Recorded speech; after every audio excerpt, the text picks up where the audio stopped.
Question number 4, how do I know if the person I found is the right person? It's a great question. Again, I'll try to give you a few quick answers in the next few minutes. So I would encourage you to get the CDs or the audio series on this, because I think I go through, I want to say about 20 tests to know if it's the right person. But let me give you a few of these from memory. Firstly, I would say this though. If you are really, track with me on this one. If you believe you receive that right relationship, you don't want to then meet somebody and, as it were, let go of your faith and put your faith in the fact you've met somebody. You see, if I believed I've received the right relationship God's got for me, I want to hold that in my faith. And if you say, Graham, have you got that person? I'd say, yes, I've received it by faith.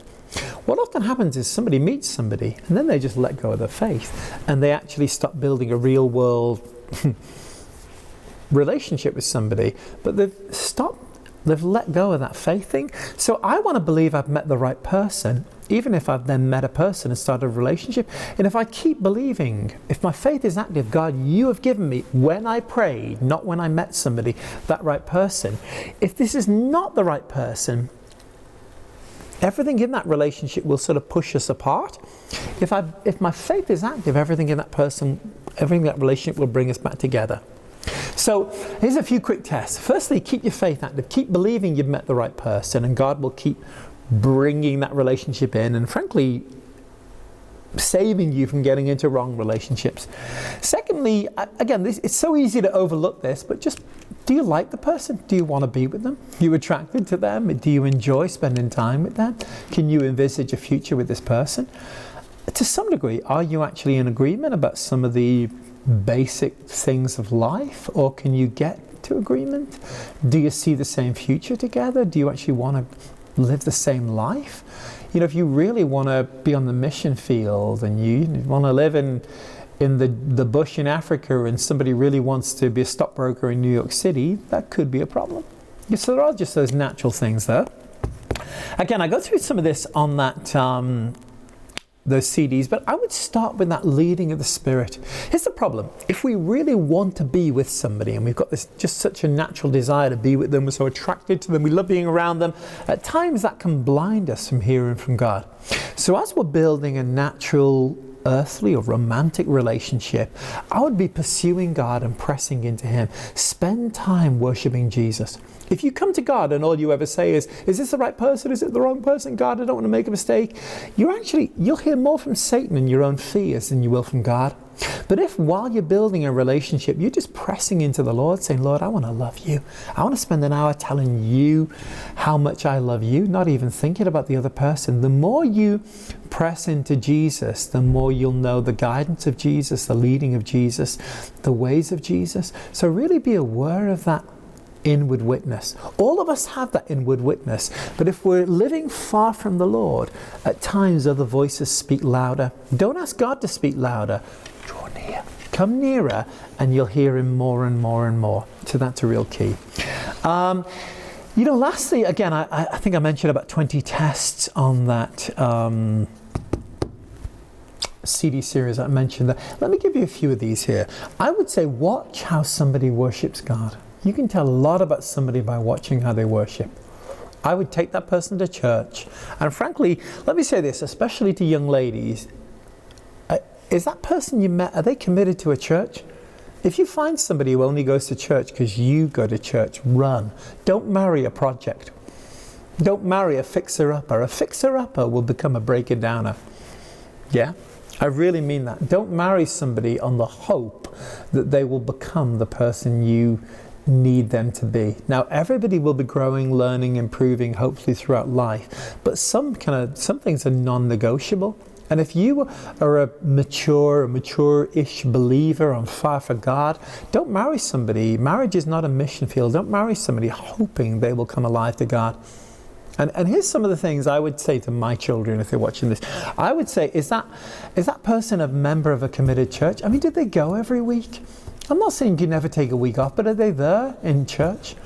Yeah, or are they a floater? Are they one of these? Do they meet with a few friends in the woods and worship occasionally? Run. Stay away from them. Find somebody who's committed.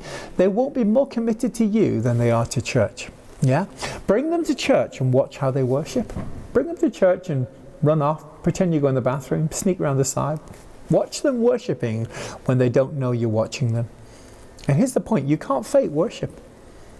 Yeah, I mean, are they really worshipping? Are they loving Jesus?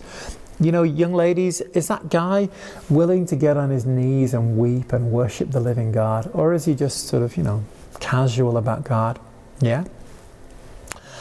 Here's another great test as well. Watch how they treat their parents. Especially, watch how young men treat their mothers.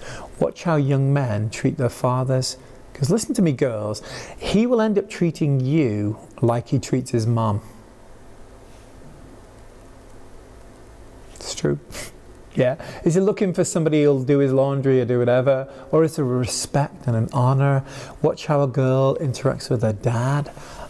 Those things are real tells. Watch how people treat money.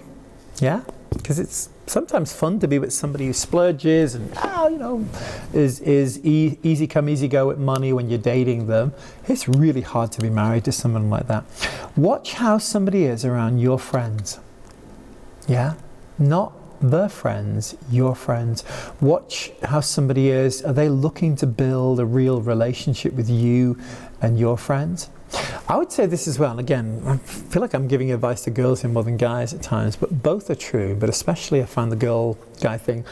Watch out if you feel jealous. Now, there is a bad side of jealousy where somebody's insecure and wants to be constantly reassured that they are the chosen one and they're loved and no, you're not interested in somebody else. I know there's a side of that where somebody should grow and get over that.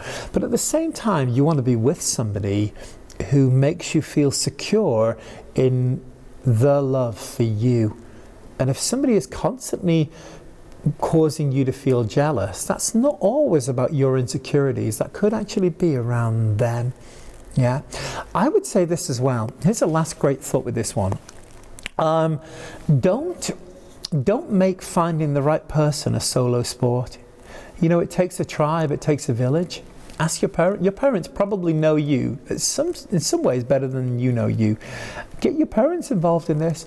It's easy to have a romantic relationship with somebody on the back row of a movie theater when it's dark, or eating pizza somewhere, some romantic date. But be with real people. Be with your granny and your grandpa. Be at a potluck lunch in a church. Clean the bathrooms. Get involved doing some things together, and actually find out, what does this person really look like? What do your friends honestly think about this person? If you don't have friends who you can actually go to and say, what do you honestly think about Gertrude or Charlie or whatever their name is? And they'll actually tell you really. And if your friends have some hesitations, I would at least listen to them and let your friends get to know that person more. At times our friends and our tribe and our church family can see things that we don't see. So that would be some of the ways I would advise about discerning if it's the right person or not. Boom.